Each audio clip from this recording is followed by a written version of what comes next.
तो welcome guys, कैसे हैं आप सब लोग। स्वागत है आपका अपने प्यारे यूट्यूब चैनल हर्ष हब में। तो आप सब जुजुत्सु काइसेन एनिमे तो ज़रूर देख रहे होंगे, बिकॉज काफ़ी ज़्यादा एनिमे ये फेमस हो चुका है।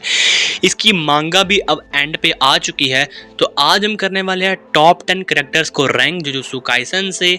तो ये लिस्ट काफ़ी ज़्यादा बेहतरीन और तगड़ी होने वाली है, तो प्लीज़ आप इस लिस्ट से ऑफेंड मत होना। ये लिस्ट मेरी है, अगर आपकी लिस्ट है तो आप वो मुझे कमेंट बॉक्स में कमेंट कर सकते हैं, मैं सारी की लिस्ट को चेक करूँगा। तो ये जो रैंकिंग मैं कर रहा हूँ ये मेरे मुताबिक है, तो प्लीज़ ऑफेंड मत होना। तो चलिए शुरू करते हैं आज की ऑसम वीडियो। तो जो नंबर 10 पे आता है वो है हम सबका प्यारा टोजी फुशिगुरु। तो टोजी फुशिगुरु एक बहुत ज़्यादा ताकतवर कैरेक्टर है जुजुत्सु काइसेन से। इसके पास बिल्कुल भी कर्स एनर्जी नहीं है, ये सिर्फ अपनी फिजिकल कैपेबिलिटी की मदद से फाइट करता है। ये हैविली रिस्ट्रिक्शन मतलब कि इसके पास कर्स एनर्जी नहीं है, पर भरपूर मात्रा में फिजिकल स्ट्रेंथ एंड स्पीड है। इसकी स्पीड अनमैचेबल है। ये पहला बंदा है जिसने गोजो को मार गिराया था। गोजो सातोरो जो कि अनबीटेबल है। पहले तो गोजो सातोरो को अपने टोजी फुशिगुरु ने ही मारा था। अगर गोजो के पास रिवर्स कर्स टेक्निक नहीं होती तो अब तक गोजो मारा जा चुका होता। टोजी के पास बहुत सारी पावर्स हैं। टोजी ने अपने शुरुआत में ही बहुत सारे सॉर्सरर्स को मार रखा है। मैंने इस लिस्ट में माकी को रखना था, बट टोजी आई थिंक ज़्यादा एक्सपीरियंस है माकी से। और क्या नाम है, टोजी ने एक स्पेशल ग्रेड कर्स डायगॉन को सीजन 2 में इतनी बुरी तरह पेला था जैसे वो उसके साथ खेल रहा हो। तो मेरी लिस्ट में टोजी जो है वो नंबर 10 डिज़र्व करता है। आपकी लिस्ट में टोजी कितने पर डिज़र्व करता है वो मुझे बता देना। तो अब नंबर 9 पे आता है जोगो। तो जोगो एक कर्स स्पिरिट है, एक स्पेशल ग्रेड कर्स स्पिरिट जो कि बहुत ज़्यादा ताकतवर है। गोजो ही एक ऐसा पहला कर्स स्पिरिट है जो गोजो के साथ लड़के जिंदा बच गया था, एंड उसने सीजन 2 में सुकुना के साथ भी फाइट की है। गोजो बहुत पावरफुल है। गोजो ने नानमी, माकी और नायुबितो को अकेले तीनों को मार डाला था। वैसे वो मरे नहीं थे, पर थोड़े से जख्मी हुए थे, जिसमें से नायुबितो मर गया था। माकी हाफ बर्न हो गई थी, एंड नाना में भी काफ़ी ज़्यादा बर्न हो गया था। जो अपना जोगो है वो फायर एलिमेंट को यूज़ करता है एंड अपने फूगा को यूज़ करता है। जोगो ने सुकुना के साथ काफ़ी अच्छी फाइट की थी। भले ही वो फाइट वन साइडेड हो, पर सुकुना ने जोगो को प्रेज किया था, जो कि काफ़ी ज़्यादा तगड़ी बात है। बिकॉज सुकुना एक बहुत ज़्यादा एरिगेंट पर्सन है, एंड उससे प्रेज पाना मेरे हिसाब से तो बहुत बड़ी बात है। तो Jogo stand proud, you are strong. तो अब नंबर 8 पे आता है हमारे पास काशिमो। तो काशिमो अभी मांगा में आया है, अभी तक एनिमे में नहीं आया, मांगा में आया है। काशिमो बहुत ज़्यादा पावरफुल एक सॉर्सरर है। पुराने एंशिएंट टाइम का जो काशिमो है वो एक सॉर्सरर है जिसका सिर्फ एक ही मकसद है, ताकतवर लोगों से फाइट करना। काशिमो ने 1000 ऑफ सॉर्सरर्स को मार रखा है, एंड उसका एक ही सपना है कि वो सुकुना से फाइट करे। एंड जब वो रिकारनेट हुआ था वापस से मॉडर्न वर्ल्ड में, तो उसका एक ही मकसद था सुकुना से फाइट करना।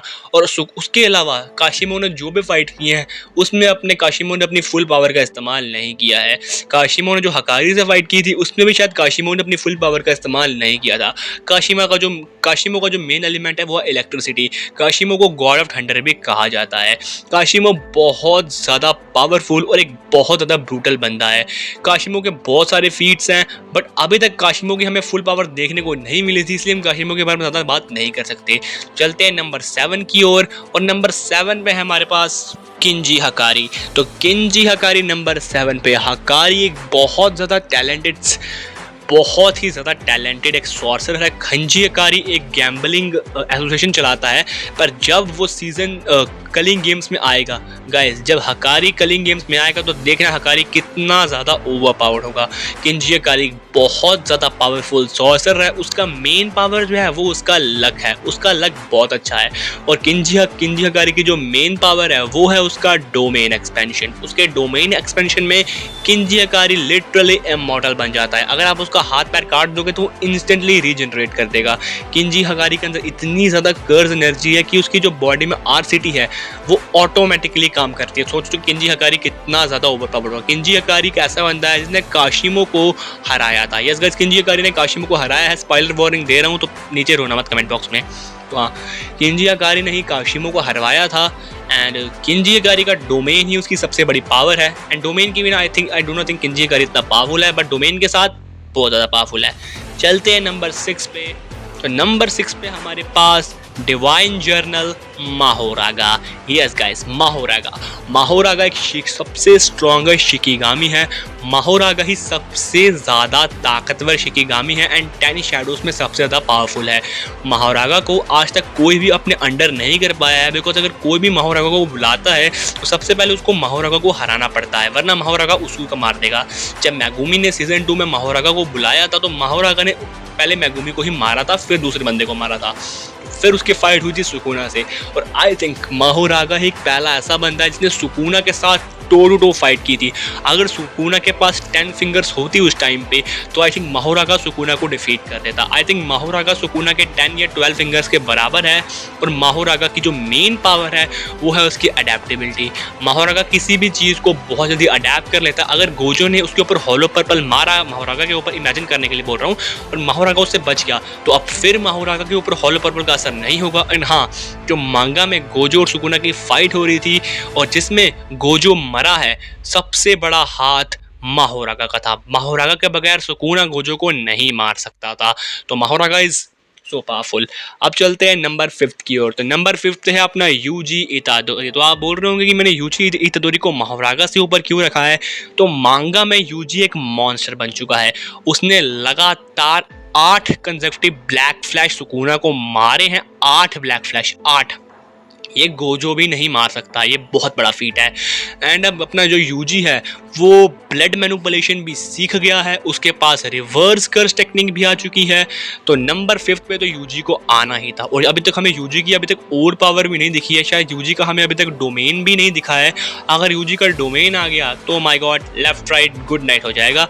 एंड यूजी बहुत पावरफुल है। यूजी ने सुकुना को काफ़ी अच्छी टक्कर दी है। यूजी एक ऐसा बंदा है जो कि सुकुना की सोल तक को हिला सकता है। यूजी के पास बहुत सारी पावर्स हैं, ब्लड मैनिपुलेशन, उसका सोल पंच, वो सोल को स्वैप कर सकता है काफ़ी जल्दी, जिससे वो बहुत ज़्यादा ओवर पावर्ड हो जाता है। एंड सुकुना की सबसे ज़्यादा नाक में दम यूजी नहीं कर रखा है। तो अब बढ़ते हैं अपने नेक्स्ट चैप्टर की ओर, अपने 4th सेक्टर की ओर, और वो है अपना केंजाकू। तो केंजाकू एक मास्टरमाइंड है। आप केंजाकू को जुजुत्सु काइसेन वर्ल्ड का आइजन समझ सकते हैं। केंजाकू अपने सारे प्लान्स को बहुत अच्छे से करता है। जो भी जुजुत्सु काइसेन में हो रहा है वो मैक्सिमम केंजाकू का ये प्लान है। यूजी जो पैदा हुआ है वो भी केंजाकू की मदद से ही हुआ है। केंजाकू दिमाग के साथ साथ बहुत ज़्यादा ओवर पावर्ड भी है। केंजाकू की सबसे बड़ी पावर तो उसका IQ है, पर केंजाकू के पास एक ऐसी पावर है जिससे वो अपने दिमाग को लोगों की बॉडी में शिफ्ट कर सकता है। गोजो के अलावा केंजाकू किसी के भी बॉडी में जा सकता है एंड बहुत ज़्यादा ओवर पावर्ड बन सकता है। अभी जैसे वो गीटो सुगुरु की बॉडी में था, अभी केंजाकू मारा जा चुका है यूटा के हाथों, बट केंजाकू जो गेटो सुगुरु की बॉडी में था उसने जो उसकी कर्ज मैनिपुलेशन की टेक्निक का इस्तेमाल किया है, ओ माय गॉड, केंजाकू ने लगभग special grade sorcerer Yuki and चोसो को अकेले डिफीट कर दिया था। केंजाकू के पास डोमेन एक्सपेंशन भी है जो कि बहुत ज़्यादा पावरफुल है। एंड केंजाकू लिस्ट में जो बाकी कैरेक्टर है उन सबको अकेले हराने का दम रखता है। चलते हैं नंबर 3 की ओर। तो नंबर 3 पे है अपना यूटा ओकात्सु। तो यूटा ओकात्सु सबसे ज़्यादा तगड़ा कैरेक्टर है जुजुत्सु काइसेन में। जो मुझे सबसे ज़्यादा तगड़ा कैरेक्टर लगता है जुजुत्सु काइसेन में, वो है अपना यूटा। यूटा के पास है एक स्पेशल ग्रेड कर्ज जिसका नाम है रीका। एंड यूटा की जो कर्ज टेक्निक है वो है कॉपी करना, पेस्ट करना। अगर यूटा के सामने कोई भी अटैक हो तो वो उस अटैक को कॉपी कर लेता है। यहाँ तक कि उसने सुकुना के स्लैशेस को भी कॉपी कर लिया था। एंड अब तो हमें मांगा में यूटा का डोमेन एक्सपेंशन भी देखने को मिल चुका है। एंड उसका domain expansion one of the best domain expansion है, जिसमें बहुत सारे कर्ज टेक्निक्स पड़ी होती हैं। एंड अगर यूटा किसी भी टेक्निक को, किसी भी स्वॉर्ड को उठाएगा, जो यूटा का डोमेन एक्सपेंशन है वहाँ पर बहुत सारी स्वॉर्ड्स पड़ी होती हैं, जिस भी स्वॉर्ड को वो उठाएगा उस स्वॉर्ड की कर्ज टेक्निक यूटा के पास आ जाएगी एंड वो उससे अटैक कर सकता है। तो ये बहुत ज़्यादा पावरफुल टेक्निक है। एंड यूटा के पास रीका भी है जिससे वो और ज़्यादा पावरफुल बन जाता है। एंड यूटा की कर्ज्ड एनर्जी गोजो से भी ज़्यादा है। हम चलते हैं नंबर 2 की ओर, और नंबर 2 पे है अपना the honoured one Gojo Satoru. तो गोजो सातोरू नंबर 2 पे है। And Gojo one of the strongest character है जुजुत्सु काइसेन का। जो अपना गोजो है वो इतना ज़्यादा ओवर पावर्ड है कि गोजो आज तक अपने फुल पावर के साथ कभी भी नहीं लड़ा है सिवाय सुकुना के। गोजो के पास 6 आइज है, लिमिटलेस है, इन्फिनिटी एंड उसका डोमेन एक्सपेंशन। गोजो का डोमेन एक्सपेंशन का नाम है इन्फिनिटी वॉइड, जिससे वो किसी भी अपोनेंट के दिमाग में इतनी इंफॉर्मेशन गैदर कर सकता है कि उसका दिमाग फट जाए।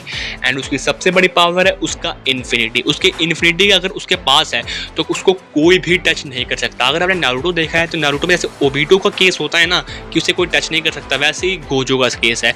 गोजो के पास है हॉलो पर्पल जो कि इतना डिस्ट्रक्टिव अटैक है जो कि सुकुना तक को मारने की पावर रखता है। तो गोजो के बारे में मुझे ज़्यादा बताने की ज़रूरत नहीं है मेरे हिसाब से। तो चलते हैं नंबर 1 पे। तो नंबर 1 पे आपने गेस कर ही लिया होगा, हमारे पास है the king of curses Ryomen Sukuna. तो सुकुना जुजुत्सु काइसेन वर्ल्ड का स्ट्रॉन्गेस्ट कैरेक्टर है एंड बहुत से लोग बोलेंगे कि गोजो ज़्यादा पावरफुल है, बट नहीं। सुकुना माहोरागा के बगैर भी गोजो को डिफीट करने की पावर रखता है। जो अभी उसकी ट्रू फॉर्म है उसमें सुकुना इतना ज़्यादा ओवर पावर हो चुका है कि वो 1 वर्सेस ऑल कर, मतलब वो जुजुत्सु काइसेन वर्स को सोलो कर रहा है, अकेले मार रहा है। और सुकुना की पावर के बारे में आपको पता ही होगा, स्लैशेस है, डिसमेंटल है, क्लीव है, उसका डोमेन एक्सपेंशन मेलोवेंट श्राइन जो अब तक का सबसे ज़्यादा ताकतवर डोमेन एक्सपेंशन है। एंड सुकुना सिर्फ एक ही चीज़ जानता है, वो है काटना। अब तक सुकुना अपनी फुल पावर के साथ नहीं लड़ा है। एक ऐसी टेक्निक भी है जो कि अभी तक सुकुना ने यूज़ भी नहीं किया है, उसकी एंशिएंट हायन एरा टेक्निक। तो अब तक तो सुकुना से ज़्यादा पावरफुल कैरेक्टर कोई भी नहीं है, पर आगे चल के शायद जो बंदा सुकुना को हराए वो शायद सुकुना ज़्यादा पावरफुल हो जाए। बट सुकुना सबसे ज़्यादा पावरफुल रहेगा, वो सुकुना अकेले ही सबसे लड़ रहा है। और अभी जब वो सबसे लड़ रहा है उससे पहले वो गोजो से भी लड़ चुका है, जिससे उसकी पावर काफ़ी ज़्यादा कम हो चुकी है। तो I think Sukuna is the strongest. अगर आपको ये लिस्ट पसंद आई तो प्लीज़ चैनल को लाइक सब्सक्राइब शेयर जरूर कर देना एंड प्लीज़ कमेंट कर देना और सब्सक्राइब कर देना। Bye bye.